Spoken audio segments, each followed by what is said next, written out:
പട്ടം പറത്തൽ, chess, kabaddi, തലപ്പന്ത് എന്നീ മത്സരങ്ങളിലൊക്കെ ദയനീയമായി പരാജയപ്പെട്ട ഒരുത്തന്റെ വെല്ലുവിളിയാണെന്ന് ഓർക്കണം. കുറെ നേരം കൊണ്ട് അശോകേട്ടൻ പറയുന്നുണ്ടല്ലോ, ആരായി അവൻ? എതിർ ടീമിന്റെ ക്യാപ്റ്റൻ അശ്വതിയുടെ ഫ്ലാഷ് അടിച്ച് മാറ്റിയില്ലേ, ഏറോണ്ട് അവനെ പൊലിറ്റിക്കും. സ്കൂളിൽ പഠിക്കുമ്പോ എനിക്കാണല്ലോ ഫസ്റ്റ്, ഏത് അക്ഷര ശ്ലോകത്തിന്. ആ എക്സ്പീരിയൻസ് വെച്ച് ഞാൻ ഒരു അലക്കലക്കി. നക്ഷത്രം മത്സരമായിരുന്നു. ഇടയ്ക്ക് ഒരു തമാശ പറഞ്ഞ് ടെമ്പോ കളയല്ലേ അശ്വതി. അശോകേട്ടൻ പറഞ്ഞോളൂ. എന്റെ താളബോധവും അക്ഷരസ്ഫുടത അവനില്ലല്ലോ.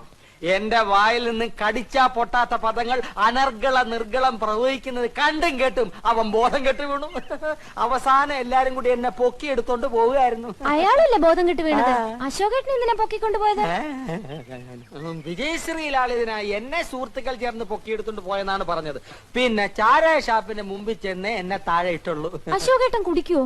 അയ്യോ, ഞാൻ കുടിക്കില്ല. ചാരായ ഷാപ്പിന്റെ ഇപ്പുറത്തെ ഊടുവഴി കൂടെ നമുക്ക് വീട്ടിലോട്ട്